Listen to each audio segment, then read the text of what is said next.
बड़ी खबर है महाराष्ट्र से। मुंबई में भारी बारिश, कई इलाकों में पानी भर गया है। वर्ली दादर में सड़कों पर जल भराव, गांधी मार्केट इलाके में भी जल भराव। महाराष्ट्र में 6 जुलाई तक बारिश जारी रहने की संभावना। लोगों की मौत हो रही है, कहीं करंट लगने से, कहीं गड्ढे में डूबने से। ये उस मुंबई के हालात आप देख रहे हैं जहां का बीएमसी का बजट 80,000 करोड़ से ज्यादा है। वहीं बंगाल में पश्चिमी मेदिनीपुर में उस वक्त तनाव फैल गया जब यहां टीएमसी के ब्लॉक ऑफिस से हथियार और कारतूस मिले। इसके बाद टीएमसी दफ्तर में तोड़फोड़ भी की गई।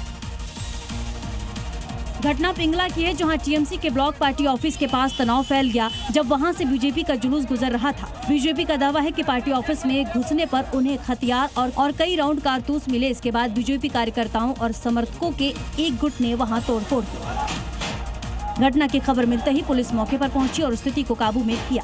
साथ ही ऑफिस से हथियार और कारतूस बरामद किए और वहीं अब अधिकारी इस बात की जांच कर रहे हैं कि बरामद हथियार का लाइसेंस वैध है या नहीं और वो वहां कैसे पहुंचा। और बड़ी खबर है महाराष्ट्र से। श्रीरामपुर में गैंग वॉर हुआ है। धारदार हथियार से एक दूसरे पर हमला किया गया। हमले में 19 साल का युवक घायल हो गया। पूरी वारदात कैमरे में रिकॉर्ड हो गई। सीसीटीवी के आधार पर जांच शुरू की गई। ये पूरी तस्वीर श्रीरामपुर से देखिए किस तरह से दो गुट आपस में भिड़ जाते हैं और इसके बाद मारपीट की जाती है। मारपीट के दौरान यहाँ एक शख्स गंभीर रूप से घायल हो गया। धारदार हथियार से एक दूसरे पर हमला किया गया। हमले में 19 साल का एक युवक घायल हो गया। भारतीय नौसेना के युद्धपोत आईएनएस सेकंड ने अदन की खाड़ी में एक व्यापारी जहाज पर समुद्री लुटेरों के हमले की कोशिश नाकाम की। इस जहाज पर एक भारतीय चालक दल का सदस्य भी मौजूद था। एमवी गोल्डन आर्सेनल नाम के जहाज को निशाना बनाया गया। इसकी जानकारी नौसेना को मिली जिसके बाद ऑपरेशन शुरू किया गया, लेकिन उससे पहले समुद्री लुटेरे मौके से फरार हो गए। इसके बाद मार्कोस कमांडो ने जहाज पर चढ़कर उसे पूरी तरह सुरक्षित घोषित किया। बताया जा रहा है कि जैसे ही समुद्री लुटेरों ने जहाज पर कब्जे की कोशिश की, क्रू मेंबर्स ने खुद को एक सुरक्षित कमरे में बंद कर लिया। इसके बाद उन्होंने तुरंत रेडियो कम्युनिकेशन चैनल के जरिए भारतीय नौसेना को इस हमले की जानकारी दी और मदद मांगी। और इसी बीच एक बड़ी खबर है। ईरान जाएंगी PDP chief Mehbooba Mufti. Khamenei के अंतिम संस्कार में होंगे शामिल। ईरान ने विशिष्ट अतिथि के तौर पर बुलाया।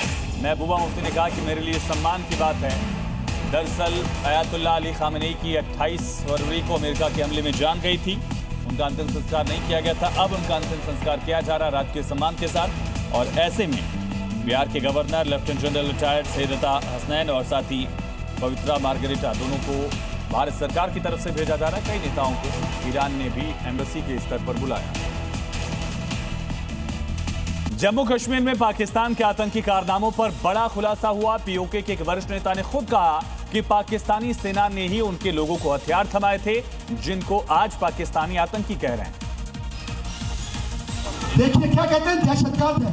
मैं इनसे कहता हूं, आज भी मीडिया की मौजूदगी में कहता हूं, मैं तमाम इंसानी हकूक की तंजीमों को गवाह बना के कहता हूं, आप सबकी मौजूदगी में कहता हूं, कश्मीरियों के हाथ में बंदूक पाकिस्तान की फौज ने दी थी। कश्मीरियों के हाथ में बंदूक भी पाकिस्तान की फौज ने दी और पूरी पाकिस्तान की फौज। और तुम हमें बताते हो दहशतगर्द। जॉइंट अवामी एक्शन कमेटी के नेता सरदार अमन खान ने यह भी कहा कि विद्रोह रुकेगा नहीं बल्कि और तेज होगा। कोई नहीं रोक सकता। और अब देखते हैं राज्यों से जुड़ी इस वक्त की 5 बड़ी खबरें। गुजरात के जूनागढ़ में पहली ही बारिश में महानगर पालिका के दावों की खुली पोल। पानी में भरे गड्ढे से गिरने से बाइक सवार घायल। सड़क मरम्मत में लापरवाही को लेकर उठे सवाल। बिहार के मुंगेर में पुलिस की बड़ी कार्रवाई। नकली सिगरेट फैक्ट्री का खुलासा। 9,50,000 रुपए नकद, भारी मात्रा में नकली सिगरेट बनाने का सामान बरामद हुआ। एक व्यक्ति को हिरासत में लेकर पूछताछ शुरू की गई। उज्जैन के झाड़ा तहसील में महिला के साथ अमानवीय घटना। महिला के ससुराल वालों पर अर्धनग्न करके पीटने, बाल काटने और गांव में घुमाने का आरोप। 11 लोगों पर केस दर्ज, 6 आरोपी गिरफ्तार। हिमाचल के चंबा में भरमौर में भारी बारिश के कारण अस्थायी पुलिया टूटी। देवी दर्शन कर लौट रहे कई श्रद्धालु बीच रास्ते में फंसे। श्रद्धालुओं को स्थानीय टीमों की मदद से निकाला गया।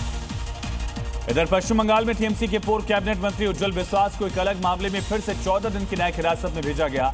इससे पहले उन्हें राहत सामग्री की हेरफेर करने के आरोप में गिरफ्तार किया गया था। 14 दिन जेल में रहे।